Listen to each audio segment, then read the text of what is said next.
at Radio Free America. This is Uncle Sam with music and the truth until dawn.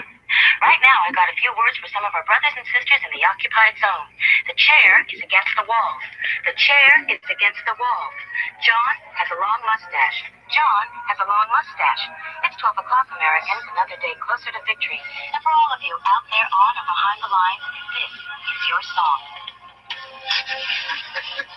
And welcome everybody to another Minuteman University interview. In this series, we're interviewing different Second Amendment advocates, people that are in our community doing good stuff.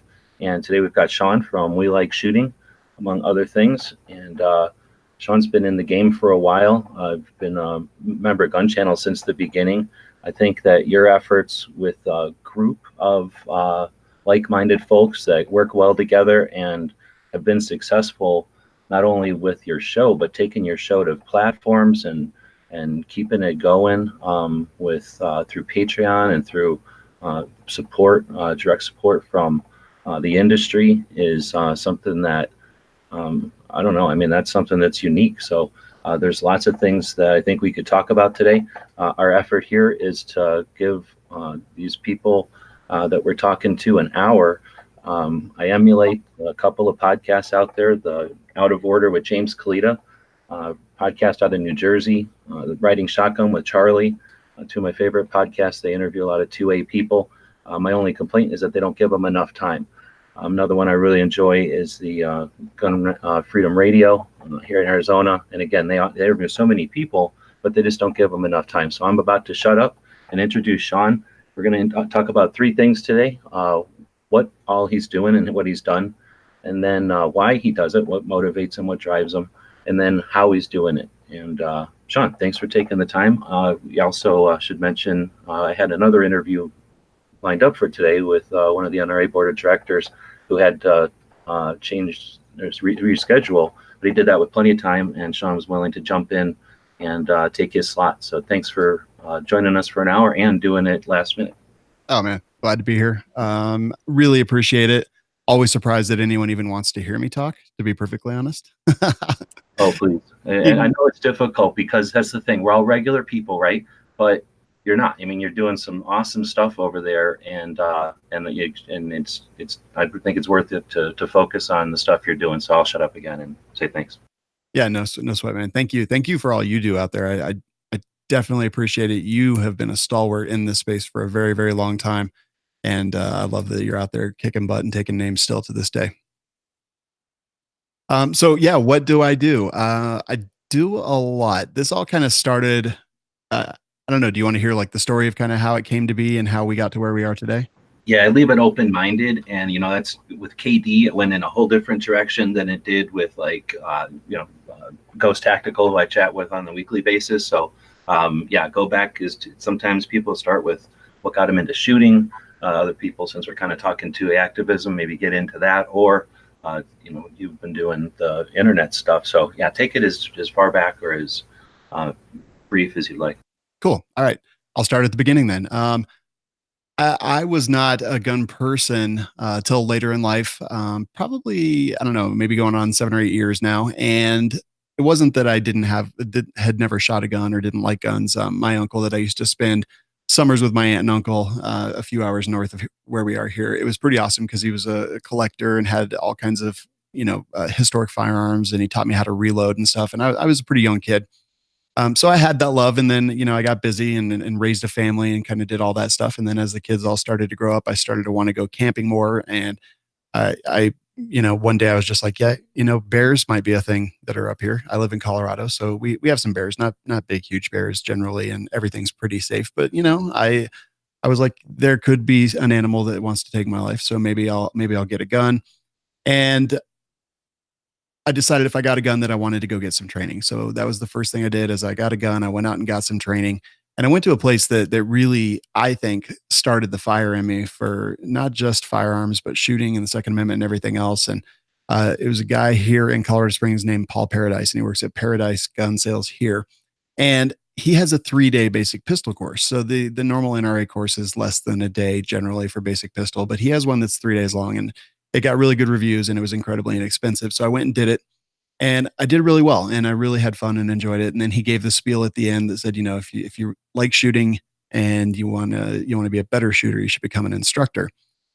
So he only did his instructor course once a year, so it was a year until the next course. But what I was able to do is go every single month and help him teach his packed classes, and just really, taking the stuff that he had taught me at Basic Pistol and actually putting it into application as an instructor candidate is what we were called.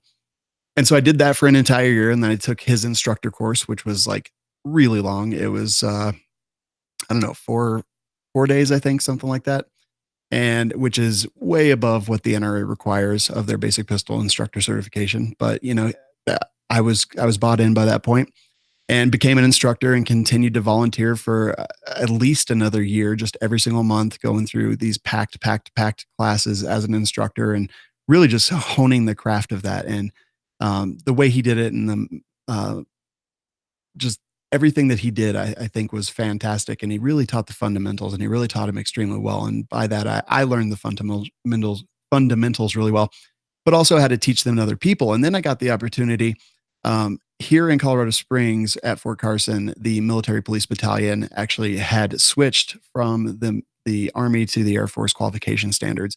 And the local battalion here was experiencing a 100% failure rate at that time. So they couldn't qualify. The commander knew Paul from Paradise and decided to, Paul pitched an idea. Let me get 10 of my instructors, and we'll come in and we'll teach military police for a while. So he selected me as one of those. So I got to go in for probably almost a year, and just teach all these military police how to go. After our first class, they went from 100% failure rate to 100% pass rate with 80% qualifying as expert, which we were pretty proud of. So from that point, I did that for a long time. I volunteered all my time, but the whole time I was just getting more and more into guns. Now, back when I very first started, I started a website with my friend Aaron Krieger, just because we wanted to keep track. We were both getting into guns. We were excited about guns, and we just wanted to be able to post pictures and stuff. And I have a history of web development, software engineering, things like that. So that's kind of what I did my whole life. Let me just interrupt you, even though I said I wouldn't. Just to give us a time frame. What kind of year are we talking about now? Let's see. So this would have been 6-7 years ago. Right on. Yeah. Thanks. Sorry to interrupt you. 2012, no problem. So it was a website, and we just wanted to keep track of our stuff. And then we decided, well, this is a lot, and honestly, we're kind of idiots. We don't really know much yet. I was learning to be a decent instructor, and I was learning how to be a decent shooter, but we didn't really know a whole lot about products and things like that. And he said, well, what if we got some other people? So we went on Reddit and we found some people, and basically our whole qualification was they seem like they know a lot about guns and they're kind of assholes. At that point, we found Nick Lynch, Jeremy Posderick, and Savage 1R. He has a YouTube channel as well. And they were just kind of the ass. Oh, am I allowed to cuss on this? Feel free. Yeah, definitely.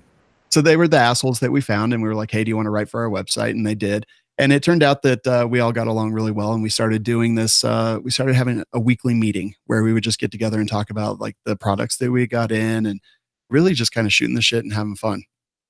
And Savage, he recorded one of those and he sent it to the Firearms Radio Network, then President Jake Challen, and said, hey, would this work as a podcast? And unbeknownst to us. So Jake said, well, it's funny, but why don't you put together a pilot, something that actually has something there? So he came back to us, and I was like, no, man, I don't want to do a podcast. I don't want to put my name out there. I used a pseudonym on the website. I was a software engineer, and I was just like, nah, I don't really not interested in that. And then they talked me into it, and I said, okay, but if we do it, we have to do it my way, because I'm a control freak, apparently. And so we put together show notes and segments and got audio, and I dug deep into podcasting and really, just tried to figure out like how the technology worked. I listened to podcasts, but I didn't have any idea how to do podcasts.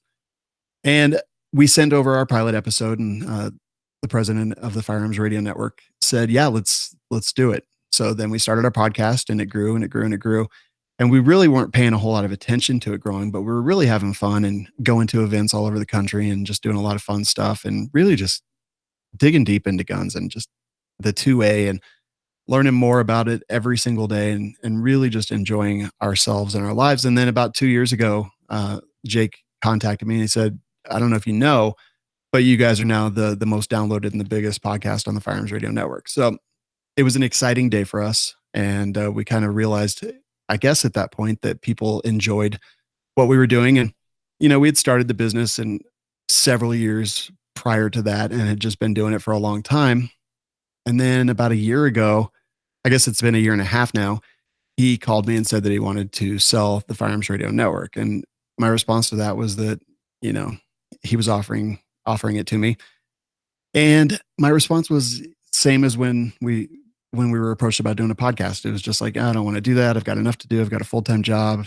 I'm doing all this stuff on the side. I'm instructing. I'm diving deep into medical.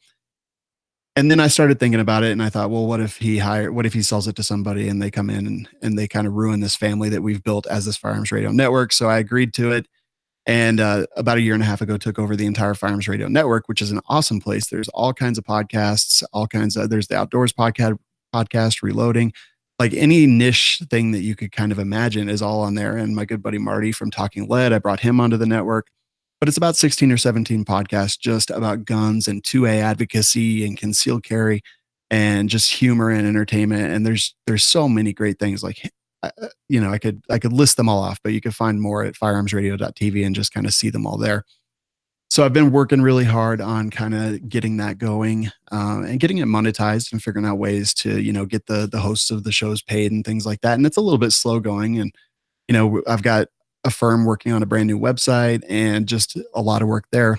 A year ago in May, I left my job as a software engineer, and this is now my job full time is doing We Like Shooting, the Firearms Radio Network, and just really kind of traveling across the country. At some point in the last 5 years, I got really interested in medical, and because of the access that I had through We Like Shooting and everything that I do, was able to take some amazing medical classes and get a lot of cool certifications and just really have a lot of great experiences.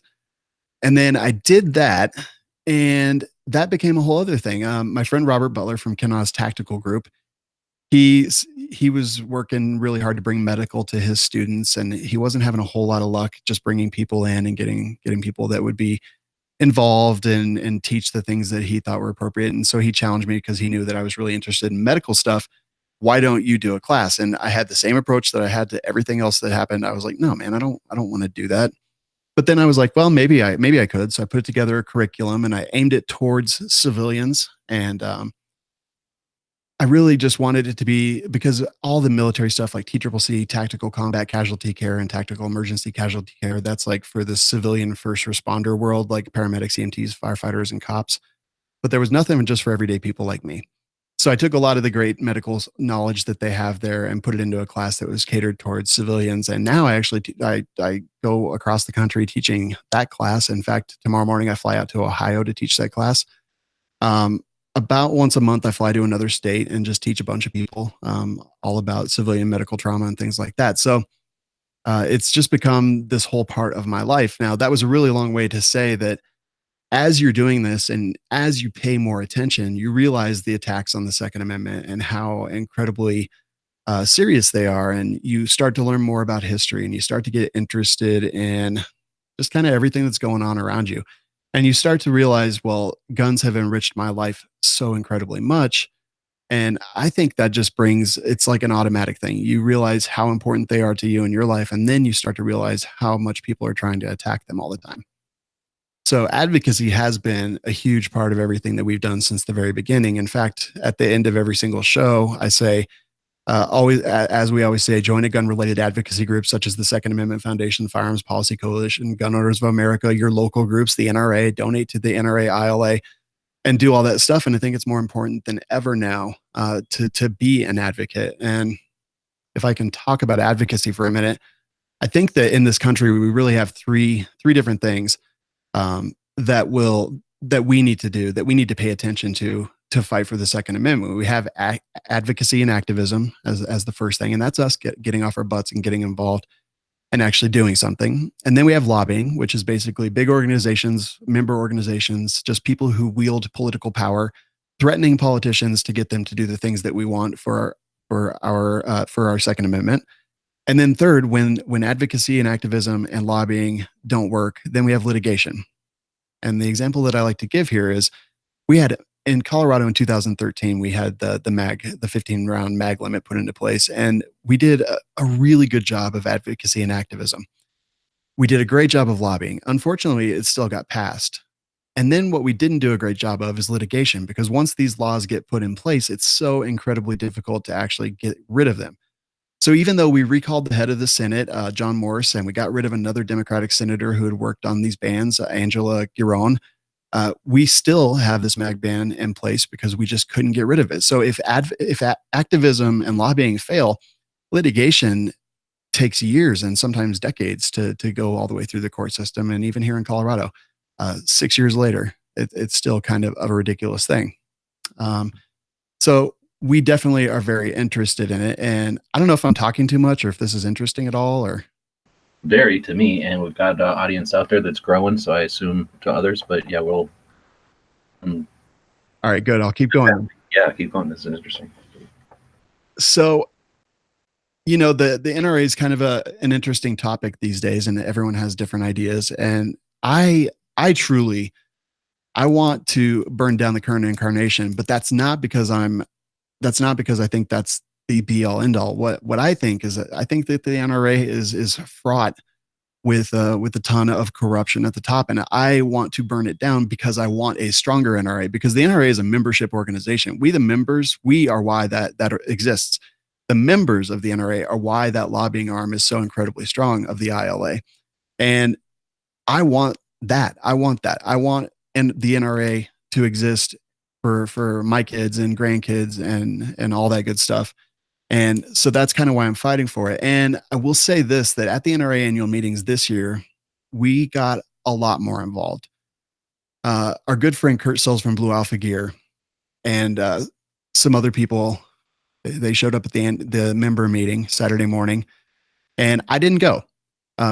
We actually we had a public appearance at the Brownells booth that was going on at the same time. But I will be honest, I thought that the members meeting was a waste of time. Well, Josh Prince and Adam Kraut from Prince Lawn Consulting, they got up and they did some magic, and we had people up there talking, and it turned out to be kind of a crazy little thing there.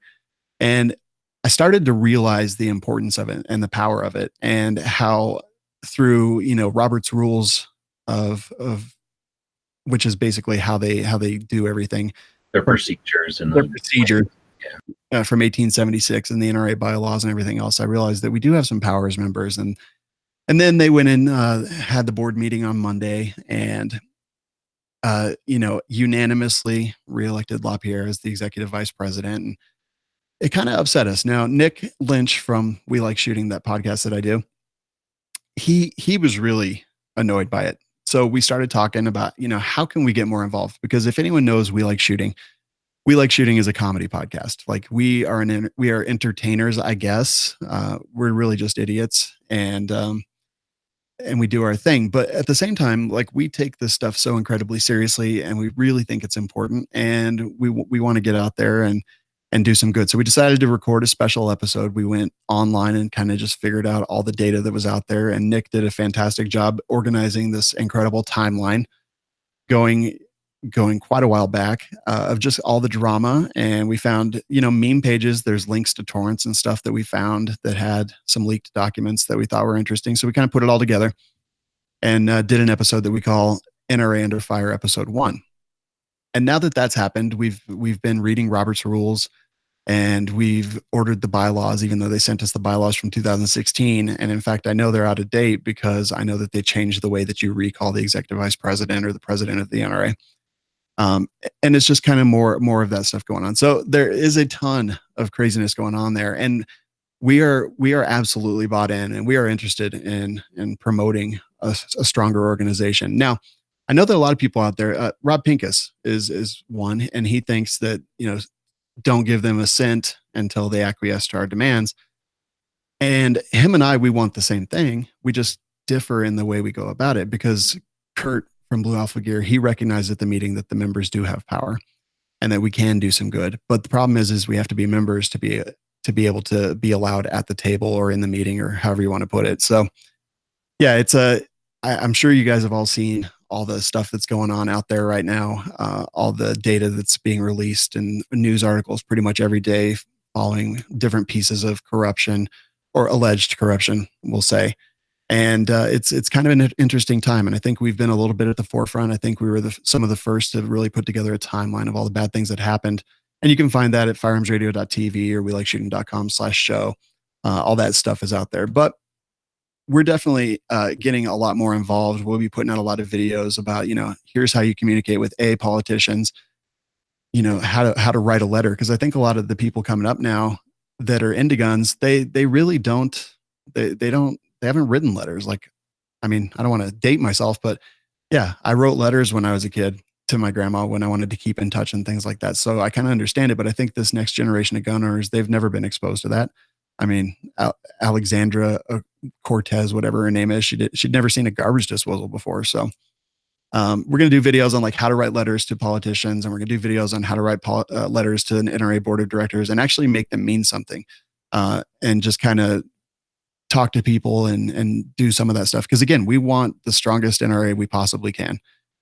We want the strongest lobbying that we possibly can. If it's not the NRA, it's not the NRA, but I see them as our biggest lobbying organization. I've talked to FPC and GOA and all those. And while I think they're doing good, I still think that we need the power of the membership organization behind us. So I don't know. That's just kind of my thoughts on that. I know everyone has differing opinions of how to go about it, but ultimately I just want a strong Second Amendment. I want a really driving lobbying force behind our advocacy. And I want to stay away from the litigation as much as possible, just because I don't think that, I mean, attorneys and judges and courts and things can tie things up for so very long that we lose our rights. And we saw the power of litigation and positive litigation in California not too long ago. So yeah, I guess that's about that. And then on the Firearms Radio Networks, I host We Like Shooting and We Like Shooting Double Tap, which is our second show every week. And then I do another show called This Week in Guns. And this show is totally different from We Like Shooting. It's there's not a whole lot of laughing or anything because we cover a lot of really serious news of the day. And every single week, every Wednesday night, we record, and then it comes out Thursday, I believe, Thursday or Friday. And that show just covers like news of the day and, self-defense and, the stuff going on with the NRA and just stuff going on with gun laws in general. And it's a much more serious show. And I honestly hated doing it at first, but now I feel better informed than I've been for a very long time. So I'm super happy to be doing that.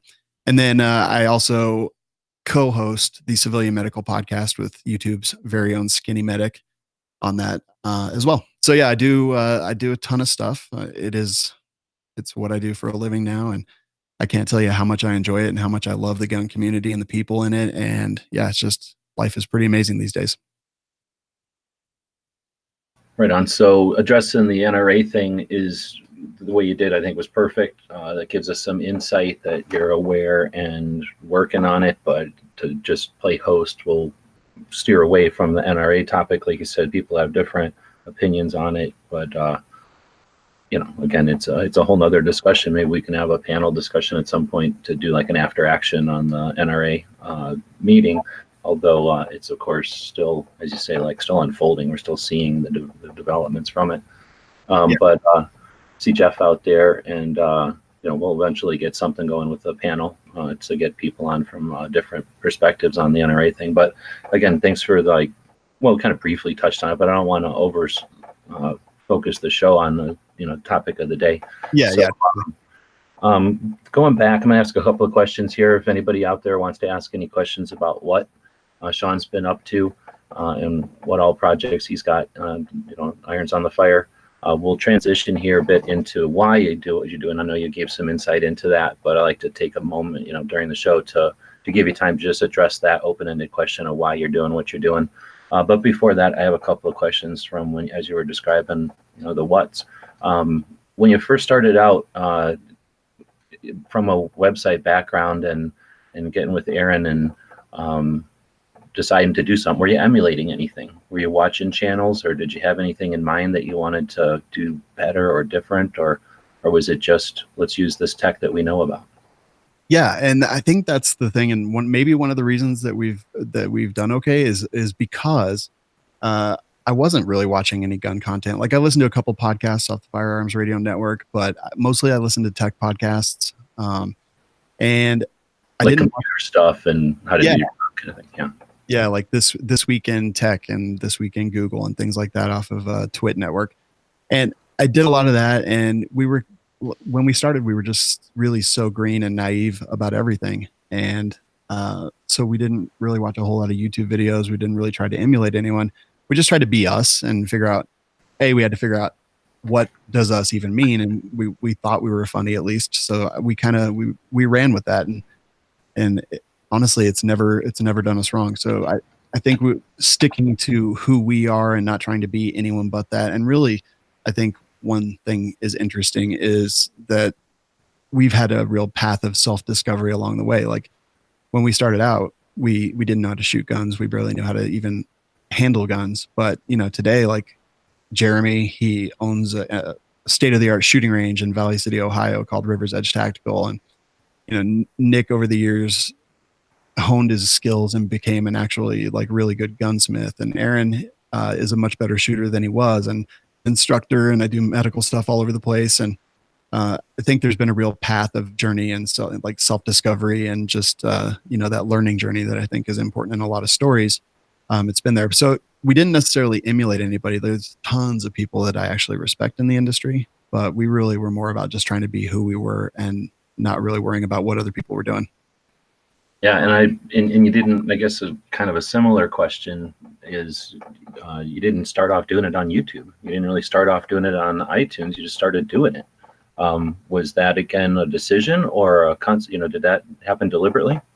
Yeah, it was very deliberate. I mean, even though it was 6 or 7 years ago, being in the tech industry for my whole adult life, pretty much, I knew the kind of things or I suspected the kind of things that would go on. Like we did YouTube videos at first. That was before the podcast. And that was just like us trying to flex our muscles. Like we didn't even know how to film anything or what editing really meant.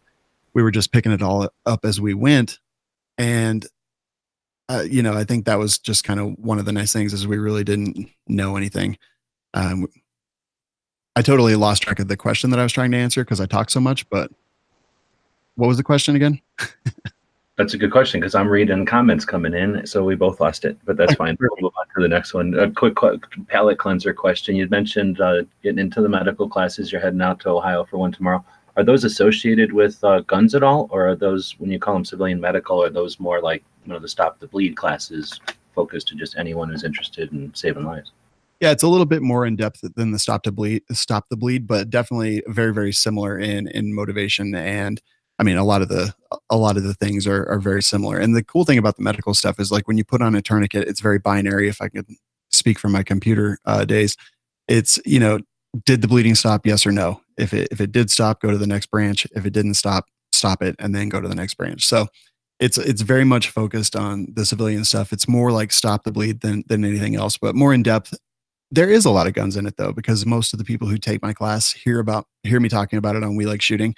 And, there's guns and stuff in there. Now, I've been working on the curriculum for civilian medical too, and that's going to be more force on force type, like putting people into real situations, not teaching them to be gunfighters or anything like that, because I think generally that's, there's way more skilled and better people to do that than me. But what I do is put them into these situations, and then there'll be, you deal with the situation, and then when the situation is over and the smoke clears, you deal with the repercussions of that. And whether that's medical treatment, escaping the situation, or something else, that's really what we focus on. So yes, we have guns. We talk about guns because clearly some of the mass killings in the United States are perpetrated by people who use that tool.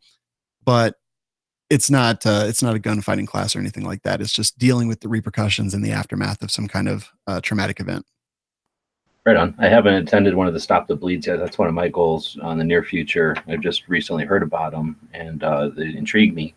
I've always been an advocate of CPR classes and stuff. I've seen people's lives get saved from people who had some skill.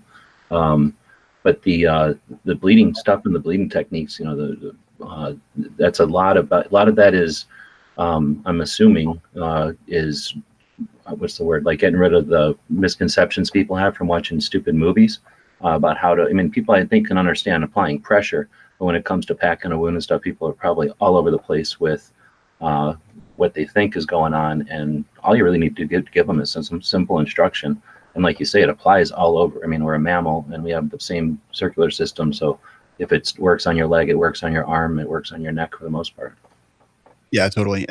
There's so much good stuff coming on now. I think people are really getting more interested in medical, and CPR. It was something that was pushed heavily for years and years and years and years. And I was just talking to Prep Medic from YouTube today, and he said that you know he has never had a successful CPR patient that wasn't started on immediately by just some random guy or woman who was standing there when the person went down.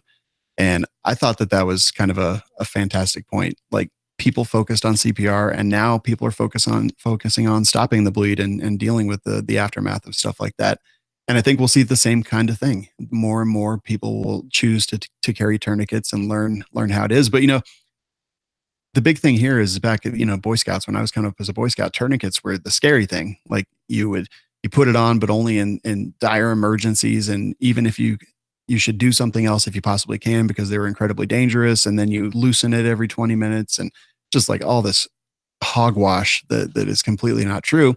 And then when TCCC came about, they have empirical data, the Krog Combat Journal 2008, where they had documented all these cases, 232 patients with tourniquets on 319 limbs.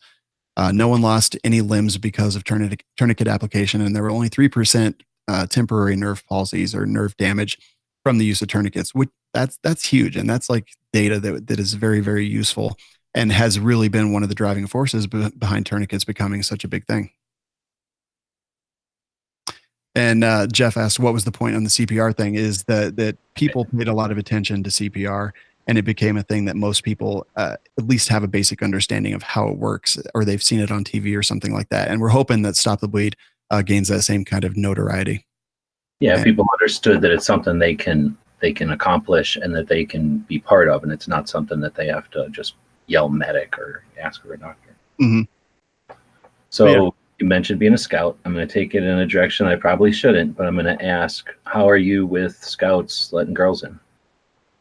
Oh, I don't know. It just, like, I am pretty dang libertarian in my politics.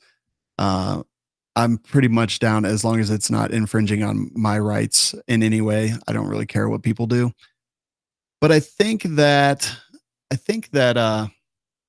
I don't know. I think it's silly, man. I think there's a lot of silly things in the universe. Like, if they want to just make it the scouts and then it's boys and girls and they're in their own troops and they do their own thing, that's cool. But I mean, we have Boy Scouts of America, we have Girl Scouts, and I think this society where everything demands to be so incredibly inclusive is silly. And that's just me. Maybe I'm an old timer, an old fart, but it just, it's just a thing that I think is kind of silly. And on the one hand, cool, have people do the things that they want to do and have them do them together. But yeah, it struck me as being kind of dumb personally. Right on. And I kind of know I'm throwing you under the bus with that one. We never talked about it, and you had no idea how I was going to respond to that. I'm a scout as well. I can't see it as it's the worst thing they've ever done. I think it's bad for Girl Scouts and Boy Scouts. I think it's just detrimental to the whole system. But yeah. That's another chat. Yeah, no, I didn't get it, man. I was like, what? If we want, we have plenty of options for unisex opportunities for kids to do stuff together. There's a necessity for individuals, and to demean scouts is just a skill set, is what it really came down to. They wanted a skill set. Well, take the skill sets, but you don't have to take the organization down. But again, I'm taking it off rail. I don't want to do that. I'm going to ask a last question before I ask the why. Keeping your finger on the pulse, doing the This Week in Guns podcast is something I've had to deal with as well. Like, do I want to start doing a weekly podcast where I concentrate on the politics, the nuts and bolts, guns and gadgets? Incredible work over there, and like what you guys are doing, having your finger on the pulse like that. Do you find that to be better, or is it more stressful? Yeah, it's awful. And I'll tell you this, like, I am not a guy who watches the news. Like, I hate the news. If I can't see it on the internet real quick, I probably don't care about it. So it was never a thing I was interested in, which is originally why I hated doing that show when I took over the network. That kind of came with it. And it was the second biggest show on the network, still is the second biggest show on the network. So it was really stressful because it was, this extra thing that I had to do. And I'll be honest, My editor and producer is Kenny Ortega, and I literally couldn't do it without him. So he scours the internet, finds the stories, and then the day of, I go through, pick the stories I want to talk about, and then read them all. And it is awful. Like I don't know. I think that I could read the news today and think that the sky is falling, but then look around me and see that nothing is actually on fire in my life today, right now, is exactly the same as it was yesterday and the day before. Even though what everything that I just read told me that the entire world is falling apart and it's the apocalypse.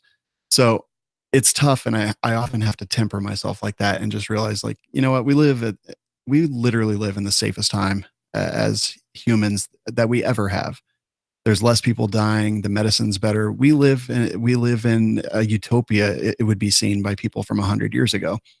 And I just have to remember that. And sometimes we get all wrapped up on the things that we read, but we have to understand that the mainstream media, in my opinion, is the enemy, and that they formulate these ideas and these things that they say. And there's videos that kind of show this. Uh, and they pick an issue and they talk about that issue in a very specific way across hundreds of channels across the United States. So they have a very refined strategy, and that strategy works really, really well. So I often have to make sure that I base my assessments of things in reality, because I'm just not sure that that's the healthiest way to be. Right on. And it's tough. I just from doing podcasts on a regular basis. Yeah, I haven't. I mean, we do our podcasts in kind of resistance to whatever news of the day is, to give everybody a breather from it. But just being involved in podcasts that touch on news of the day, you have a great perspective on it there. Like Clover said, great healthy attitude there.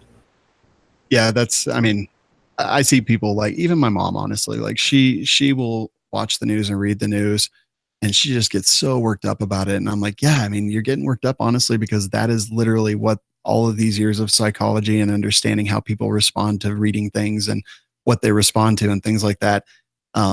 They are getting the exact response out of you that they want. So I think it's really especially important for us to apply our own very, very critical thinking, look for multiple news sources from different viewpoints, and then form our own opinions. Because look, the one true freedom that we actually have is the ability to think for ourselves.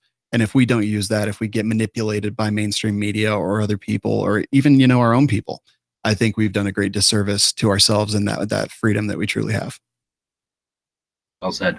So now I'm going to give you the open-ended question. Why? Why do you do what you're doing? I'll be honest. Like I always, knew the Second Amendment. I always thought it was a great thing. And clearly the why I do this is because it was a hobby that turned into a passion, and a passion that turned into a career. And, that's great. But the more you're in the gun world, the more you realize how you have to fight for the freedoms that we have, and that people want to take them away from us. So the why I do it because I honestly love it, man. Like if I could go to the range every single day, I would. And I shoot more than just about anyone I know. I'm at least shooting at very minimum once a week. Last week, there was multiple days in a row that I was at the range shooting. I do it because I love it. And then once you actually love something, and once you kind of get into something, you realize how important it is to fight for it. And that's kind of where we are today is, this is the thing that we love. This is the thing that we have based, careers on, and so many thousands of hours of our time, and that we've all gone through together, and that we will fight for it with everything that we have. So the why is pretty simple for me. It's because because I love it, and B, because I realize how extremely valuable it is to our country. We see the things going on in other countries. We realize, that the Second Amendment doesn't exist in those countries. I mean, Venezuela, like if I can't think of a more textbook thing, take the guns and then overthrow the people. And that's terrible. So the why for me is really simple, because honestly, I love it. Like it is who I am. It is who I aspire to be. And it is everything great about living in the United States of America. Right on. It's First Amendment, Second Amendment, all wrapped together into a freedom burrito. Absolutely, man. All the amendments, even the unpopular ones. Yeah, those other ones that I can't remember. Something about soldiers staying in my house. I don't know. Yeah, weird. Like leave me alone and let me have my guns, right? Yep. All right. So that's an excellent answer. Thank you. We've got some questions on how, and that's a good transition into the how. I think the first one here from Clover Tack on the YouTube side is kind of an interesting one on multiple levels, because you've got multiple hats you're wearing. But with so many people involved in your projects, how does communication get facilitated? Yeah, that is definitely a tough one, and it's one of the things that overloads me the most. So we communicate very much like, I don't know, like how in the weeds you want me to go, but like, so we like shooting our cast. We have a cast of 5, Jeremy, Savage, Aaron, and Nick, and myself, and we communicate via Slack. And then for the Firearms Radio Network, I have a FRN page for hosts and producers and editors and things like that. So And, just to interrupt, Slack is like a forum type, a private forum based, something like a Discord.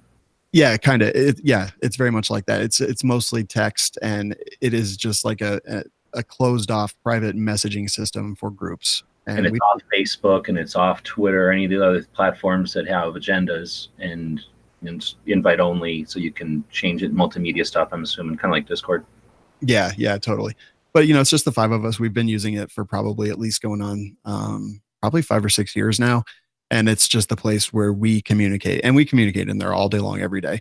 Even after 6, 7 years now, we're still in there all day, every day, even though lives have changed and the life that most of us have today is not even close to the one that we had 6 years ago, or B, even imagined that we would have today. But it is still the place that we go to, blow off steam and just be horrible human beings and everything else that comes along with that. It's like our safe space, if you will. But we use technology on everything that I do. It's all technology. Whether it's Facebook or anything else, that's the way that we kind of communicate behind the scenes. Because honestly, like, I don't have time to be answering my phone 24 hours a day, and my phone rings a lot as it is. And my voicemail message says, "Hey, don't leave me a voicemail, because I'm going to totally forget about it." Really passive means of communication. If you really need something, text me. If it's not that important, send me an email. That way I have it, I track it, I can snooze it or respond to it immediately. But for me, technology has been a huge thing. And I did see Clover, I think, said that he sees a lot of people, like a lot of the content creators with IT backgrounds.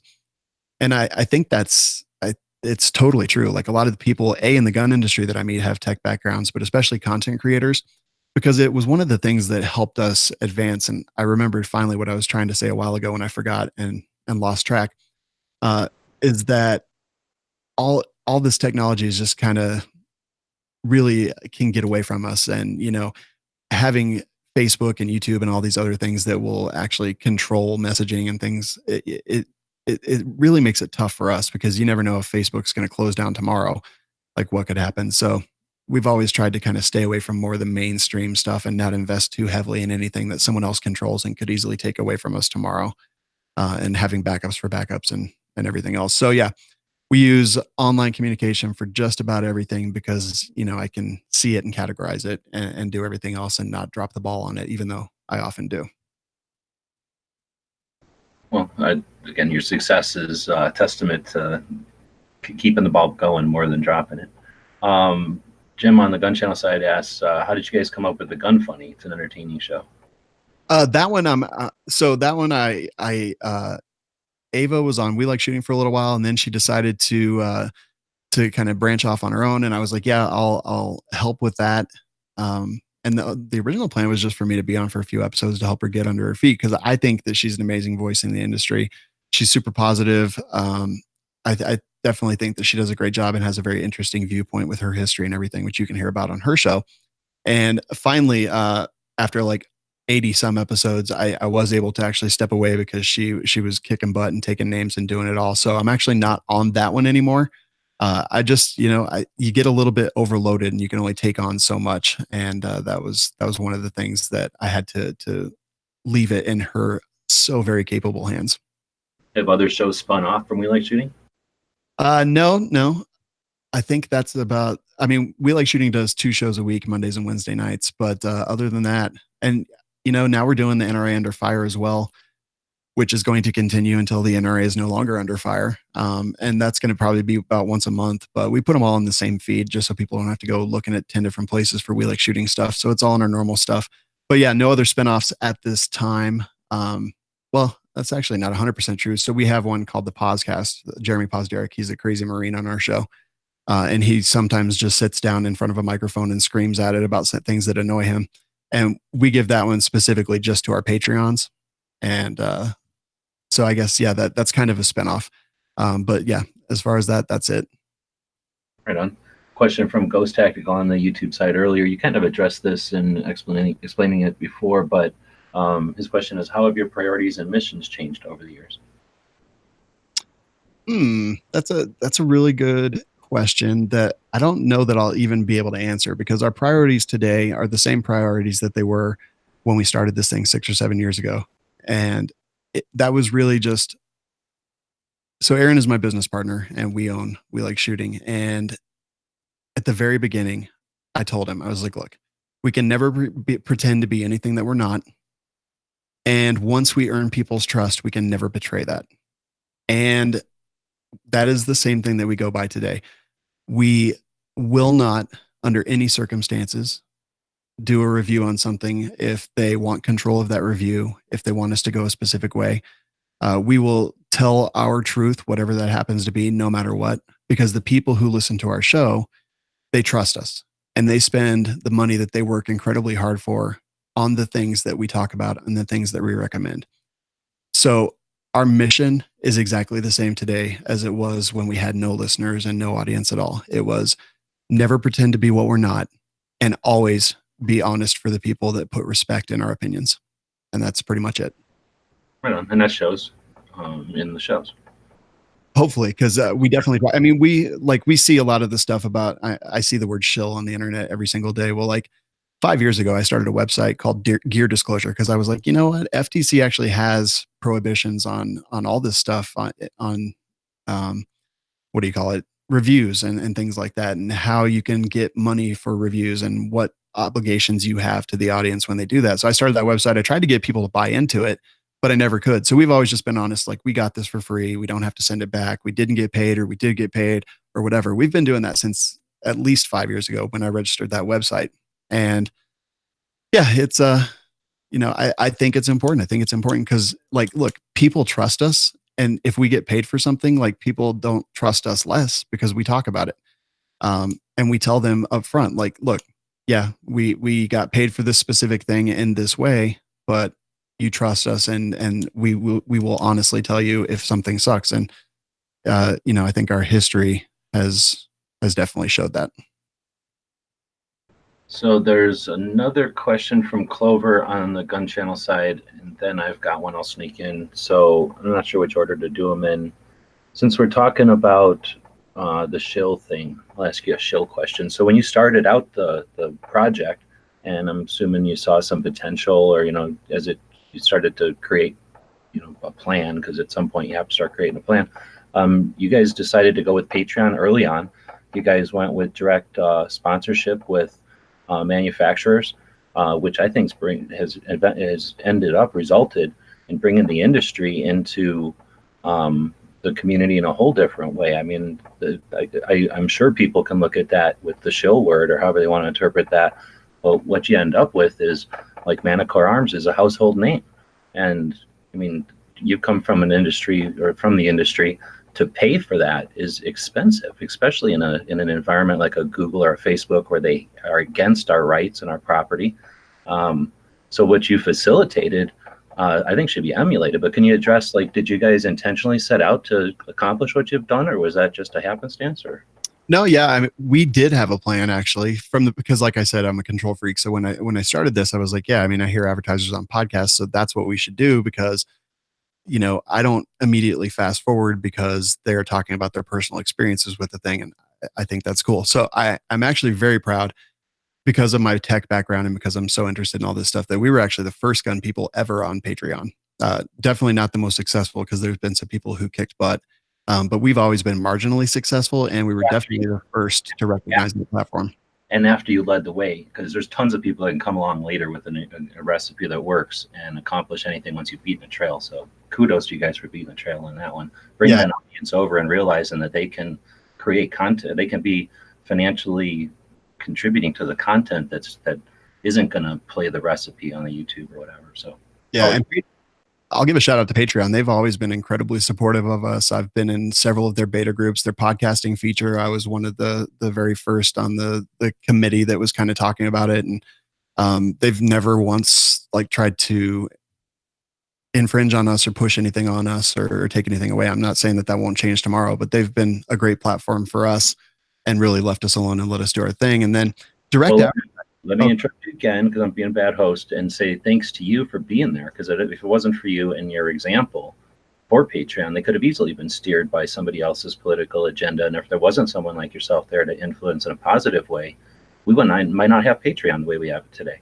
I mean, I don't take any credit for that. I give them full credit, because I think that I think really upfront. You were there. So I was definitely on the platform for sure. But okay, I interrupted you. Go ahead. No, not at all. And then direct advertising. So for us, it was, yeah, advertising is a great way to bring in money to further this thing that we're doing. But I wanted to do it differently, right? Like, I didn't want to just take money from anyone who would give us money. So from the very beginning, we would only we would only sign a contract with advertisers that we really, really, really liked their product. And we have stuck to that to this day.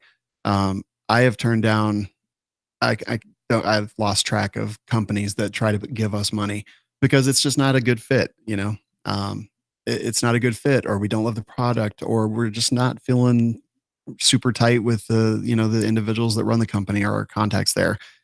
So the companies that we advertise with, like, there's a lot of scrutiny that goes into it. One of our newer ones, Bowers Group, suppressors, like, we kind of put them through the ringer, and it was really tough, and I kind of felt bad about it. But there's a lot of suppressor companies out there, and we really wanted to make sure that we were picking one and dealing with one that we really truly believed in. And we will only accept advertisers on We Like Shooting that we really love. And it's been good. And has it hindered some of our success? Could we be making way more money than we do? Without question. But I don't care. Because again, never be what we're not, and always be honest with our audience. Like, those are the important things. And if we can't be successful, then we'll just all go get, other jobs, and we'll do this as a hobby. Do you have to moderate, like, the frequency or the number of, like, things in the queue? I'm assuming that becomes an issue, especially with multiple people.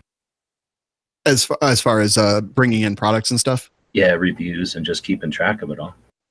Yeah, that's honestly, that is a failure where I drop the ball constantly. Like, we literally get more products than we can ever take a look at. However, the 2019 for us has been the year of, hey, we've mastered this podcast thing. Let's go back and do a much better job of YouTube. So we've really been pushing YouTube. I'm dealing with some crazy algorithm things. So I'm doing some crazy experimentation, but we've hired a crew now, and once a week we go to the range. We film anywhere between 3 and 7 reviews of products, or follow-ups on reviews of products and things like that. And then we come back and we have an editor who does an amazing job. And then we publish those shows. And as soon as we get the algorithm stuff worked, we will absolutely be putting out a review, a funny video, or anything 5 days a week, Monday through Friday. We'll be putting out a brand new video. We did it for a month straight. I've been taking 1 month off to let the algorithm equalize, and probably starting next week, we'll be back to 5 videos a week. Very cool. That's neat that you have like an archive to go back and, like you say, like, follow up on. Yeah, it's awesome. And I mean, our YouTube channel, I think we have like 10,600 subscribers, and we haven't really pushed it at all. We've never invested heavily in the video platform, just because we know what YouTube is. But yeah, it's a blast, and we're really enjoying it, and we're getting kind of like back to our basics, which I think is huge. And we're not getting tons of views on our videos or anything, but I think that I think people will enjoy them, and if they don't, we'll keep doing them, because we've always done what we thought was funny, not what we thought other people would think is funny. Well, right on. And that's what I think is cool, is that you guys, like you kind of described, started out with the project, and I mean, understanding that it's going to cost something to facilitate it all. You incorporated that with Patreon and the direct sponsorships right at the beginning. And again, you mentioned that not using you were not platform centric, except for your website. You used all the platforms out there as tools, even gun channels, which we appreciate a lot. And so now when you go back to YouTube, it's literally just a tool. And like you say, you can look at it in a different way. You're not desperate for any of it, but you can look at it as a I don't want to call it a skill to be mastered, but maybe like a puzzle, really. Those things, I look at those algorithms sort of like puzzles. Yeah, it definitely is. Well, and the big thing, just going back to that algorithm thing that I dropped just a second ago, I don't know how interesting it is, but because we had been doing our live show, we were buried in the YouTube algorithm, like just buried because it's 2.5 hours, and they place a very high rank on a percentage of minutes watched. And our audio podcast is where 99% of our traffic is. So we didn't really care. But now that we wanted to go back to YouTube, I consulted with some industry friends and really kind of came up with a plan. And these are some of the guys who are like, they're the masters of the algorithm and masters of the way things place. And they told me just to start a brand new YouTube channel. And I don't know, I didn't want to do that. So we moved all of our live shows to our We Like Shooting live channel, which doesn't have a whole lot of subscribers. But again, it's just a mechanism. It's just a tool. It's just a utility for us to use to deliver that content. We can use a ton of different things. We put it on websites and all the other stuff there. But now kind of tracking the algorithm and trying to get that back up. And I'm seeing it because our old videos are being viewed and commented on again. And we are definitely being able to turn our main channel around. And I kind of saw that as a challenge too. Not something that was unovercomable, but something that we could absolutely just figure out the right way to do things. And it's definitely working. We're getting more subscribers than we have historically over the last 5 years. But yeah, we demonetized our YouTube channel 5 years ago, because I was watching one of our videos and it showed me a commercial about something ridiculous that I didn't care about. And I was like, you know what? Forget this. I'm demonetizing our whole YouTube channel, and we're just going to figure out a better way to do it where they can't control A, what we do, B, what we talk about, or C, what our listeners and viewers have to look at. We took the control back and decided to just use them as a delivery mechanism. And again, one of the first channels to do that deliberately and in front of everybody. So thanks for that. Oh yeah. I mean, again, it was just, I get these thoughts in my head and I'm like, yeah, you know what? Screw this. Let's do it our way. So we've had you for an hour, and I don't want to keep you too long. So another question came in from Clover Tech on the gun channel side to wrap it up, and then I've got a couple I'll throw at you. He asks, how do you keep from or deal with burnout? That's an interesting one. I go into things and activities with the fire of 1,000 suns. So burnout is definitely something I experience. And I'll tell you the one way that I deal with being burned out, and that is Aaron Krieger, my business partner. I could not ask for a better person to run all this with. I couldn't ask for a better person to kind of help me with this and go on this journey with me, because when I start to burn out on something, he usually recognizes and tries to take that over. So we've gone back and forth. Like we still publish our show because we have to publish it in about 10 different places. And it's really tough to pay someone to do it and make sure that it gets done right. So I had been doing it for about 4 years straight, and I was just burned out. It takes like 6 hours. It's an incredible amount. And he recognized, and he's like, you know what, let me take that over. And then, so he took that over, and I started working on the things that actually gave me that fire and the things that I'm really good at. And so just him recognizing that, and me recognizing when he's stressing on stuff and figuring out different ways to do things, is kind of the way that we've dealt with it. As far as shooting, I'm never going to burn out, man. I love this. I train as often as I can. I go to the range. I just practice. We go to the range with the full film crew. Like I enjoy every second of it. I love it. I don't think I'll ever burn out on that. And the stuff that does burn me out, just having a best friend and a business partner that really can recognize, and we recognize back and forth what's burning us out. And then we can just kind of move forward and divide and conquer like that. So anything we burn out on, we quickly figure out a way to get it done. Right on. Teamwork. That's what it's all about. We're not out there alone. Yeah, definitely, man. So a question that came up a couple of interviews ago, and I love it. I keep asking it. Where do you see the projects in 5 years? That's so I see in 5 years, Firearms Radio Network being bigger than it ever has been. And man, that network is so awesome. Jake did such a fantastic job with it. And I definitely see us being bigger than ever. I try to bring on shows that people will enjoy, and we've got a pretty good track record. There's been a couple that fizzled out, but generally most of the shows that I've been able to bring on and work with the individuals behind them, it's been awesome. So in 5 years, I mean, probably We Like Shooting will be doing 5 shows a week by then. I'll probably be on 150 podcasts a day or something like that.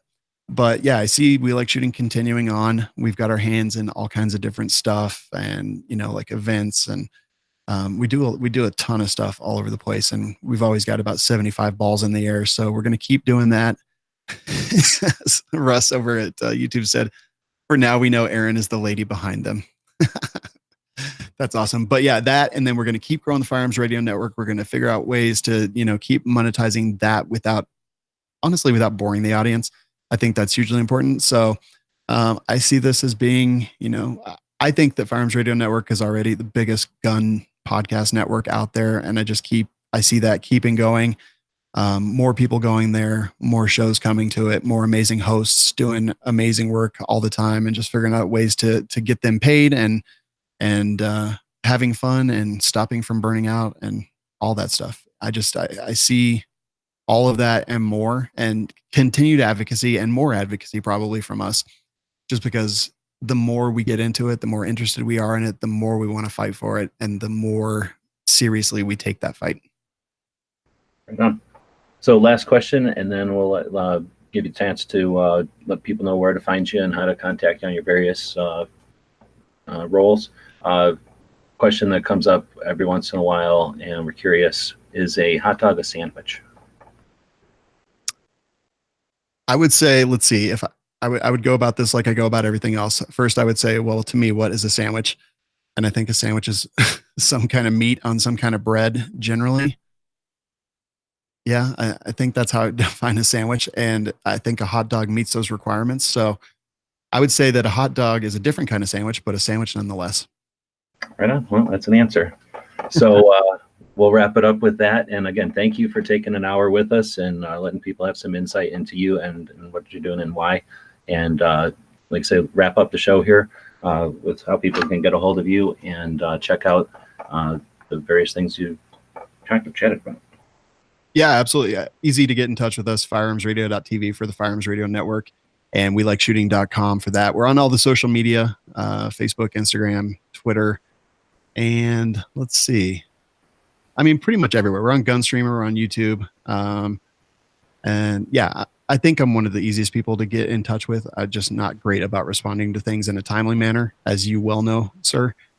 So yeah, you can definitely get a hold of me there. And before I go, like, honestly, thanks to Gun Channels and everything that you've been doing for so long. Like I have always looked up to all the hard work that you do and everything that you do out there. And I recognize, and I always I always keep track of the people that I respect, and you are absolutely on that list. So thanks to everything you're doing, and thanks to everything that your audience cares about, and everything that they're doing as well. Right on. Thanks again for being here and for the kind words. And we'll wrap it up with our friend Charles here in Tucson. The guys and gals of gunwebsites.com encourage you to take a CCW class every year, practice at least once a month, and carry every day. Thanks for watching gunwebsites.com.